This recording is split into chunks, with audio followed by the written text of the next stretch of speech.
Mesdames et messieurs, bonjour, bienvenue dans notre grande édition de ce matin sur votre chaîne ActuFinal TV. Tout de suite, le sommaire.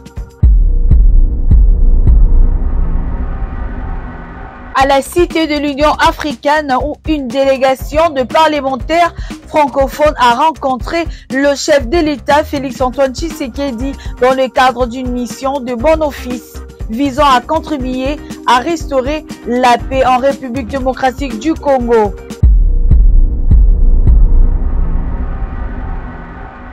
Le centre de recherche Ebouteli vient de publier un rapport accablant sur le fraude qui a attaché les élections en 2023 en République démocratique du Congo.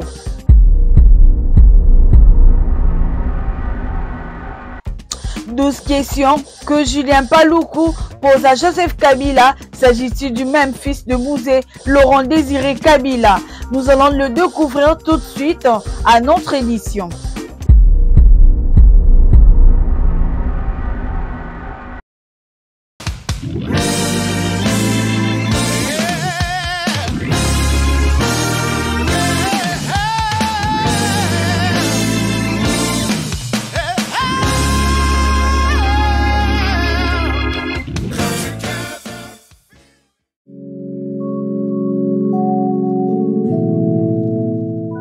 À la Cité de l'Union africaine, une délégation parlementaire francophone a rencontré le chef de l'État Félix-Antoine Tshisekedi dans le cadre d'une mission de bon office visant à contribuer à restaurer la paix en République démocratique du Congo, conduit par le président de l'Assemblée parlementaire de la francophonie, APF en cycle. Le colonel Hilarion étonne ces élus ont échangé pendant plus d'une heure de la crise sécuritaire qui secoue l'Est de la République démocratique du Congo. 12 questions que Julien Paluku pose à Joseph Kabila. S'agit-il d'une même fils de Laurent Désiré Kabila? Confirme la thèse de cognativité. Comme je continue à douter qu'il soit là, j'ai 12 questions aussi. Parce que quand j'ai suivi là, il a parlé en 12 points. Laissez-moi voir si je peux trouver un exercice de parler aussi en 12 questions. Monsieur le porte-parole. Première question. Est-ce le fils de son père, le président Laurent Désiré Kabila, assassiné en 2001 par la mafia rwandaise, qui est entrée à Goma, capitale du Nord Kivu, sous contrôle des mêmes Rwandais? Ça, c'est la première question. Faites parvenir ces questions aux journalistes qui sont à Goma. Deuxième question. Est-ce le fils de Mouzé qui a relancé le dialogue de Sun City en 2002 et qui a ramené les rebelles près de lui en acceptant la formule 1+4? Amenez cette deuxième question à Goma. Troisième question. Est-ce le fils de Laurent Désiré Kabila qui a affronté et vaincu l'insurrection de Gilles Moutebousi et de Laurent Kunda en 2004 à Bukavu? Quatrième question. Est-ce le fils de Mouzé qui, à mon avènement à la tête de la province du Nord Kivu, comme premier gouverneur élu, a piloté les opérations contre Laurent Kunda? Cinquième question.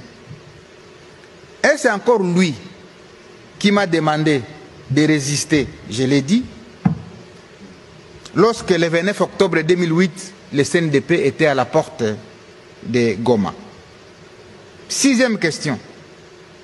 Est-ce le fils de Mouzé qui, en janvier 2009, a demandé l'arrestation de Laurent Kunda par l'armée rwandaise et accepté l'arrivée de cette même armée au Nord Kivu à travers l'opération Umo Jawetu, je l'ai dit, du 25 janvier au 25 février 2009, et consécutivement, est-ce le fils de Mouzé qui avait demandé au président de l'Assemblée nationale de l'époque de démissionner parce qu'il n'était pas informé de l'entrée des troupes rwandaises? Septième question. Est-ce le fils de Mouzé qui avait demandé à son ministre de signer les accords de paix le 23 mars 2009, quels accords sont à l'origine de la création du mouvement M23? 8e question. Est-ce le fils de Mzee qui a ordonné au général Etumba de concevoir l'opération Pomme Orange qui a mis fin au M23 le 5 novembre 2013, d'où mon arrivée le 6 novembre 2013. 9e question. Est-ce le fils de Mzee qui a radié les officiers M23 de l'armée pour qu'ils se retrouvent aujourd'hui à leur côté pour sa sécurité? 10e question que vous allez amener à Goma. Est-ce le fils de Mzee qui, voulant rester au pouvoir, a inventé le terme glissement, mais finalement a accepté de céder le pouvoir en 2019, ouvrant ainsi le pays à ce qu'on a appelé la passation civilisée, la première alternance? Est-ce que vraiment c'est celui-là qui se retrouve à Goma? 11e et avant-dernière, parce que je vais parler en 12 points aussi, 12 questions. Est-ce le président honoraire qui a été salué à travers le monde pour son sens élevé des meilleurs élèves de la démocratie, malgré son jeune âge et son passé militaire? Pero Louawak analyse le discours de Joseph Kabila pour nous faire comprendre l'amour et l'affection de l'ex-président. Kabila a abordé plusieurs questions. Laissez-moi entrer en profondeur. Je vous fais un résumé balayé des éléments et puis je vous mets des extraits en commentant des extraits avant de vous donner les vraies informations de cette affaire. Kabila vous donne le contexte dans lequel il fait ses discours. Il dit, mes terres auraient fait de moi un complice. 100 millions de personnes crient, le sang coule. Il était temps que je vienne vous parler. C'est ce que j'ai toujours dit ici. Non, je donnerai des éléments quand je vais entrer en profondeur. Il dit, il rentre un peu plus loin dans son histoire, il dit, j'ai porté l'uniforme, moi, pour défendre la patrie jusqu'au bout. Il s'organise rien qu'avec cet extrait et quand il entre en profondeur, pour vous vendre son attachement, son amour pour le pays. Ceux qui sont au pouvoir aujourd'hui, ces profiteurs, ces voyous qui nous amènent la nudité, la gouvernance basée sur les sextapes. Les tiktokeuses, la tiktokeuse Nyakeru et son mari. Quelle a été leur contribution pour le Congo? Quelle a été leur contribution? Nous disons tout et rien contre ce Kabila. Kabila, c'est un homme qui a risqué sa vie. Il a été au front avec son père. Pendant que son père était en train de se battre, lui, il buvait ici. Il s'enivrait. Il remplissait chaque jour son cerveau de la farine. Aucune intelligence dans son cerveau pour venir nous reproduire. Dans son rapport d'enquête rendu public, Amnesty International a alerté sur les cas d'exécution illégale des civils par le rebelle de l'AFC M23.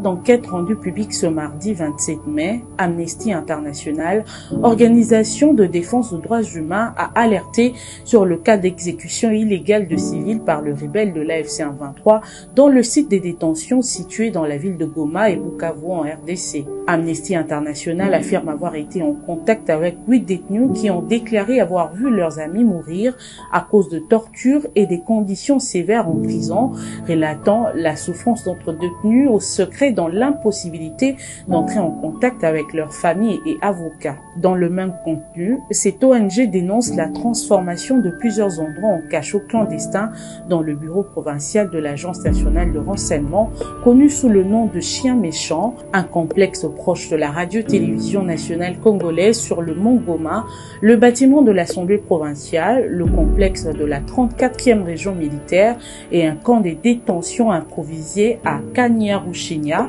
à l'extérieur de Goma, le bureau provincial de l'ANR, et dans un camp militaire situé dans le quartier de Bagira.